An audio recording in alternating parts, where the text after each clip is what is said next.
சந்திரசேகர், ஜெயா வீட்டில் இருக்க எல்லாருமே சேர்ந்து கோயிலுக்கு வந்திருக்காங்க. அங்கே ஒரு வீட்டில் ஸ்டே பண்ணுறாங்க. அங்கே சொல்கிறாரு, உங்களுக்கு என்ன ஏற்பாடு வேணுனாலும் நாங்கள் செஞ்சு தரோம் அப்படின்னு சொல்கிறாரு. ஆமாம், சின்ன குழந்தையில நீங்கள் சிவானியை கூட்டிகிட்டு வந்திருக்கீங்க, மறுபடியும் இப்போ தான் வந்திருக்கீங்க அப்படின்னு சொல்கிறாரு.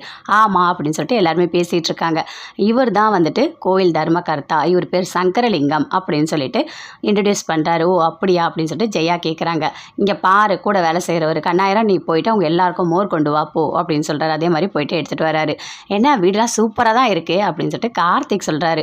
சுற்றி பார்க்குறாங்க, இங்கே ஏசி இருக்குமா அப்படின்னு சொல்லிட்டு மூர்த்தி கேட்குறாரு. எல்லாம் இருக்கும், இவ்வளோ பெரிய வீடாக இருக்குல்ல, அழகாக வேற இருக்குது, எல்லாமே கரெக்டாக பண்ணுவாங்க.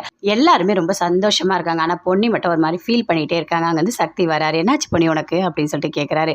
இல்லை, எங்கள் அம்மாவோட நினைவு நாள், நான் சமாதிக்கு போக முடியல அப்படின்னு சொல்கிறாங்க. சரி, நீ இன்னைக்கு போனால் ஓகேவா அப்படின்னு சொல்லிட்டு கேட்குறாரு. போக முடியுமா என்ன, நம்ம இவ்வளோ டைம் ஆகிடுச்சு, இனிமேல் எப்படி போயிட்டு வருது அப்படின்னு சொல்லிட்டு பொன்னி கேட்குறாங்க. அதெல்லாம் முடியும் அப்படின்னு சக்தி சொல்கிறாரு. அதுக்குள்ளே கார்த்திக் வராரு. ஆமாம் முடியும், ஃப்ளைட்டில் இங்கேருந்து திருச்சிலேருந்து சென்னை போகலாம், சென்னையிலேருந்து திருச்சி வரலாம், அதெல்லாம் சூப்பராக நைட்டுக்குள்ளே வந்துடலாம், ஒன்றும் பெரிய விஷயம் இல்லை அப்படின்னு கார்த்திக் சொல்கிறாரு. அதை கேட்டோடனே சக்தி சொல்கிறாரு, என்ன ஒட்டு கேட்டிருந்தே எவ்வளோ நேரமா அப்படின்னு சொல்லிட்டு. ஆமாம் சரி, நீங்கள் 2 பேர் போயிட்டு வாங்க அப்படின்னு சொல்கிறாரு. சரி, நான் போய் வீட்டில் பேசுகிறேன் அப்படின்னு சொல்லிட்டு அப்படியே போகிறாரு. போயிட்டு, அப்பா எனக்கு கொஞ்சம் வேலை இருக்குது, முக்கியமான வேலையாக என்னை கிளைண்ட் பார்க்கணுன்னு சொல்கிறாங்க, நான் போயிட்டு வந்துடுறேன் அப்படின்னு சொல்கிறாரு. என்னப்பா என்ன பேசிகிட்டு இருக்க, எல்லாரும் கோயிலுக்கு வந்திருக்காங்க, இப்படி விட்டுட்டு போகிறேன்னு சொல்கிறேன் அப்படின்னு சொல்லிட்டு சக்தியை திட்டுறாரு. அதே மாதிரி ஜெயாவும் கேட்குறாங்க, ஏன் சக்தி இப்படி பண்ணுற, அங்கே வேறு யாரும் இல்லையா, நீ தான் போய் பண்ணணுமா அப்படின்னு சொல்லிட்டு. ஆமாம், கிளைண்ட் வந்து மும்பை போகிறாரா, நம்ம உடனே போய் பார்க்கணும் அப்படின்னு சொல்கிறாரு. ஓ சரி, போயிட்டு வா போ அப்படின்னு சொல்கிறாங்க. அதே மாதிரி அங்கேருந்து சக்தி போகிறாரு. பொண்ணு அப்படி நின்றுட்டே இருக்காங்க. என்னாச்சுமா அப்படின்னு சொல்லிட்டு சந்திரசேகர் கேட்குறாரு. இல்லை, என்னோடய ஃப்ரெண்டு இங்கே காஞ்சிபுரத்தில் இருக்கா, அவளுக்கு வளைகாப்பு, நான் போய் பார்க்கணும் அப்படின்னு சொல்லிட்டு பொண்ணு சொல்கிறாங்க. அது என்ன, சக்தி போனால் உடனே நீ போகிற அப்படின்னு சொல்லிட்டு மூர்த்தி சொல்கிறாரு. இல்லை வளைகாப்பு இந்நேரம் முடிஞ்சிட்ருக்குமே. முடிஞ்சிடுச்சு, நான் போய் அவளை மட்டும் பார்க்கணும், நீங்கள் சரின்னு சொன்னால் நான் பஸ்ஸில் போயிட்டு வந்துடுவோம்மாம்மா அப்படின்னு சொல்லிட்டு பொண்ணு சொல்கிறாங்க. ஓ அப்படியா, சரி போயிட்டு வாம்மா போ, நான் வேணா உனக்கு துணைக்கு வரட்டுமா அப்படின்னு சொல்லிட்டு கேட்குறாங்க. இல்லை வேண்டாம் அப்படின்னு சொல்லிட்டு பொண்ணு சொல்கிறாங்க பவானிக்கிட்ட. சக்தி கிளம்புறாரு. சரி நான் போயிட்டு வரேன்ப்பா அப்படின்னு சொல்கிறாரு. அப்போது பிரீத்தி சொல்கிறாங்க, நானும் உங்கள் கூட வரட்டுமா அப்படின்னு சொல்லிட்டு. ஐயோ வேண்டாம் நானே பார்த்துக்கிறேன் அப்படின்னு சொல்லிட்டு சக்தி அங்கேருந்து போகிறாரு.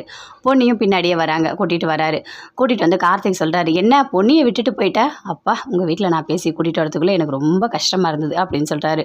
வீட்டில் சொன்ன எல்லாத்தையுமே சொல்கிறாரு. சரி, நீங்கள் 2 பேரும் என்ன பண்ணுறீங்க, ஃப்ளைட்லாம் போக வேண்டாம், கார்லேயே போயிட்டு வந்துடுங்க, டைம்லாம் கரெக்டாக இருக்கும் அப்படின்னு கார்த்திக் சொல்கிறாரு. நாங்கள் அதை பார்த்துக்குறோம் அப்படின்னு சொல்லிட்டு சக்தி சொல்கிறாரு. அங்கேருந்து பொன்னி சக்தி 2 பேருமே காரில் போகிறாங்க. போயிட்டு சமாதி ஆண்ட போகிறாங்க. போயிட்டு மாலை வாங்கி போட்டுட்டு கையெடுத்து கும்பிட்டு எல்லாமே பண்ணுறாங்க. பொன்னி ரொம்ப சந்தோஷமாக இருக்குது. சக்தி, நான் கண்டிப்பாக இங்கே வருவேன் நினச்சி கூட பார்க்கல, எல்லாத்துக்குமே காரணமே நீங்கள் தான் அப்படின்னு சொல்லிட்டு பொன்னி சொல்கிறாங்க சக்தி கிட்ட. சரி நம்ம போகலாம் அப்படின்னு சொல்லிட்டு ஃப்ளைட் புக் பண்ணுறாரு. ஆனால் ஃப்ளைட்டு டிக்கெட் கிடைக்கவே இல்லை.